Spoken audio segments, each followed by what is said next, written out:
If you're looking to upgrade your CPU right now to get into the world of PC gaming with high FPS, then there's some really good options out there at the moment. In fact, this CPU here, the Ryzen 7 5700X3D, you can currently get this for under $150 shipped worldwide. Now it's 8 cores, 16 threads, and it also carries the X3D cache, which helps out with gaming performance, not just in higher average FPS, but also helps eliminate some nasty stuttering, which is a big thing for these CPUs and why they're so popular. But the interesting thing about the 5700X3D is it still uses the AM4 platform, and it was only just released this year, and it supports DDR4.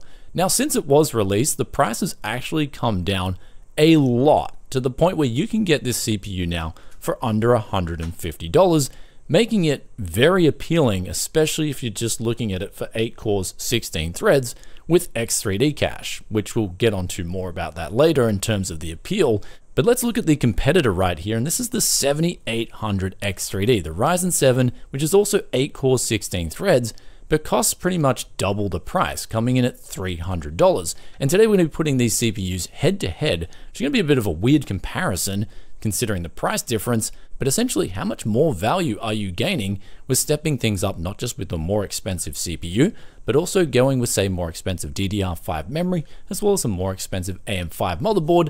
But also, since this is a Tech Yes City video, decided to throw in a heap of other options here I have at my studio and I've done some testing on, and we'll talk about those later, where there's also another really big, surprisingly big shining star in the mix too. But we'll do all this right after today's video sponsor. If you want to get rid of this annoying activate Windows message, then today's video sponsor SCD Keys has you covered for as little as $15 US. After you enter that coupon code BFTYC, you can cop yourself a legit single end user license today. Also works for Windows 11 Pro too. Links in description below. Welcome back to Tech Yes City, and let's pull up the first game here, which we tested in a bit of a different scenario, because I didn't know this, but the Spider-Man Miles Morales, it has a 500 FPS cap in the game.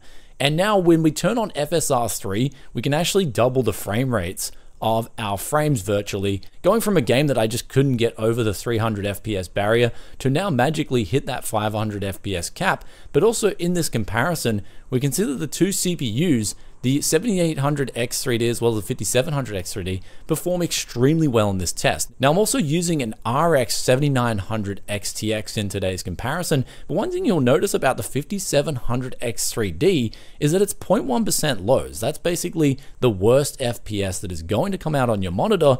It's actually performing extremely well in this particular title. Despite the 7800X3D getting some higher average FPS numbers, the 0.1% lows actually remain very competitive across these two CPUs. Though moving into 1440p, here's where things get a bit more normalized. Of course, we're stepping up the graphic intensity here, so more of the load just shifts over to the GPU, and less of the load is now on the CPU, allowing them to perform closer together. But the next title here at Fortnite was probably the biggest difference between the 7800X3D and also pretty much all the other CPUs in today's comparison. Here's where, if you're a competitive Fortnite player and you need the absolute best CPU for the job, then I think the 7800X3D is going to do just that. The one thing about this game, especially in multiplayer, is I always struggle with the stuttering in this game, and it doesn't matter what I do. If I cap the FPS or I do something else, the game just does stutter on these particular settings during multiplayer. If I test in a closed environment, in particular, say I test in just a running back and forth in a complete apples to apples scenario, then yeah, the 0.1% lows will be really good. In fact, there won't be much stuttering at all. But if I go back to the multiplayer mode, it seems like when there's certain events that happen in this game, whether the ring's closing or something like that, there's some kind of update to the game, that's when you get some stuttering. And I do benchmark while I'm doing this, so I do record this, and unfortunately if you're in a clutch situation, it doesn't matter really what CPU you're on, if the sort of ring is updating or something like that and there's induced stuttering, then you're going to feel that on this particular title. And this sort of expands across to 1440p as well. The 0.1% lows do suffer the same fate here, but of course the FPS on the average sense is more normalized here in this particular title at 1440p epic settings. Anyhow, moving on now to Counter-Strike 2. Here is where at 1080p, this is where we saw the 7800X3D again pull well ahead of the 5700X3D, as well as the Ryzen 5 7500F. And we do have to talk about this CPU because it's coming in at a very similar price point as the 5700X3D, and it's also doing so with a little bit higher power consumption. We'll talk about that soon, but it's also going on AM5. So I guess if you're looking for a placeholder CPU to perhaps upgrade later in the future, then this CPU is definitely going to have a huge amount of merit. And I'm kind of a little bit disappointed that I didn't do this comparison before I made my top 5 CPUs, because the Ryzen 5 7500F is definitely screaming a lot of value here, as well as just giving out a really good experience too, despite the 5700X3D having that X3D cache. But going on to 1440p, the differences are a bit more minimalized, but like Fortnite as well, there is a difference here versus, say, Spider-Man. It is more pronounced, and the 7800X3D does do the best in this title. Now, also am showing the 12400F as well as the 14900K. The 14900K for gaming doesn't have much of a place in my opinion, but the 12400F definitely does scream a lot of value in certain configurations. Say, for instance, you come into a really cheap H610 motherboard, some cheap DDR4 memory, then the 12400F can make for just a great little CPU to get up and boogie with.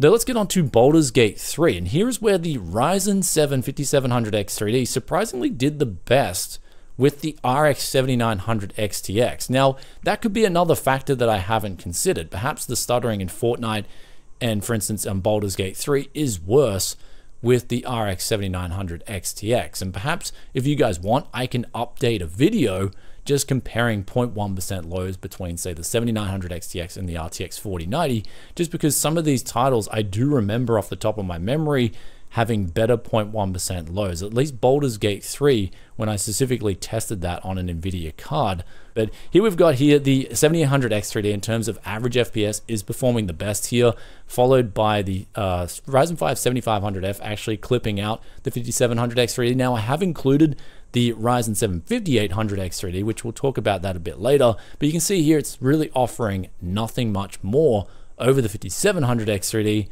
except a higher price tag. And then onto the last title here, Rainbow Six Siege, the Ryzen 7 7800 X3D, again scoring a victory, and the Ryzen 7 5700 X3D scoring right around the 7500F and the Ryzen 7 5800 X3D. So depending on the title, it sort of trades blows more with the Ryzen 5 7500F than it does with the 7800 X3D, but it is good to see that it's giving out a very solid playable experience, especially when you look at the temperatures of this CPU while we're running it, as well as the power consumption. And here's a very important point with this CPU. Let's get onto these graphs here of the power consumption. This CPU is literally coming right at the top of the charts here. It is the most efficient CPU in today's comparison, which is kind of surprising, being that it's on an older architecture at least versus what Intel have with 14th gen and also AMD with their AM5.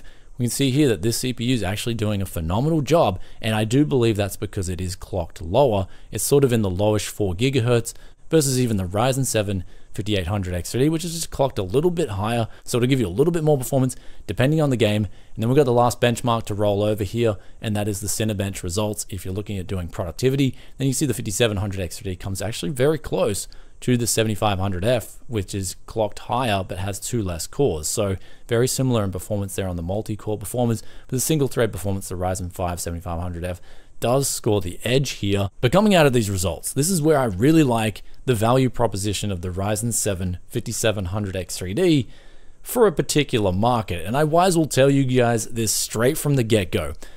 Coming out of these tests, the reason why I like the Ryzen 7 5700 X3D is because it carries the X3D name and it carries the Ryzen 7 name. Now, when it comes to flipping a PC, back when I'm in Australia and I start flipping some PCs, especially gearing up towards Christmas, I'm going to be testing out this in a build and seeing, especially compared versus, say, a Ryzen 5 7500F, which CPU sells quicker in a gaming PC at roughly the same price. And I'm just going to put this out here from my experience. I do believe the Ryzen 7 5700 X3D in a gaming PC will just sell a whole lot faster than a 7500F. People see i7, Ryzen 7, and it's almost like they lose their schlong in the process of going long for this CPU. Though if we're looking at the Ryzen 5 7500F, that's definitely a better option if you like upgrading your PC. Say for instance, you want to put in a different CPU in the future at the end of AM5's life cycle, maybe the next Ryzen 7 5700X3D type CPU, then this CPU is going to be a great option to do that. In terms of price, it's very similar to the 5700X3D, and you can get away with a very similar cooler, and it only uses up a few watts more when it comes to actual gaming performance. So very solid CPU. But then lastly, we're going to talk about the 7800X3D. That's just the CPU to get if you're looking for top tier performance and you're looking to get the absolute best right now. That CPU is great in terms of its FPS, in terms of its power consumption, and what it can do in raw gaming. I really like the 7800X3D as the flagship CPU without having to go out and get an i9 or go out and get a Ryzen 9 7950X3D, which both those CPUs have their own problems. Getting the 7950X3D to even work properly with the X3D cache in some games can be a hassle, and the 14900K just uses up a lot of unnecessary power because it's so aggressively clocked out of the box.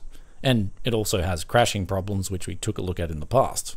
Anyway guys, with all that out of the way, I hope you enjoyed today's video. If you did, then be sure to hit that like button, and also let us know in the comments section below which of these CPUs would you prefer and also why.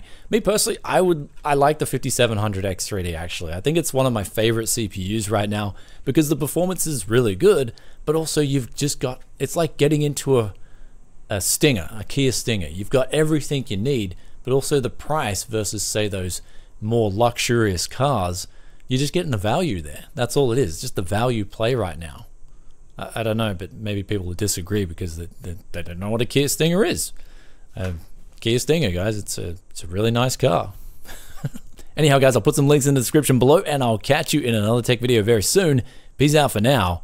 Bye. Also, this microphone here, I got it. It was like beautiful goods on the Japanese auction, and I got, this is the Behringer B1. I got it for about 35 USD. So do let us know in the comment section below if you like the sound of this microphone. I do like testing out used microphones. It's sort of like you go buy it and then you create value because you got such a good deal on it, but you can use it in the process as well. Like, this is the beauty of the used market.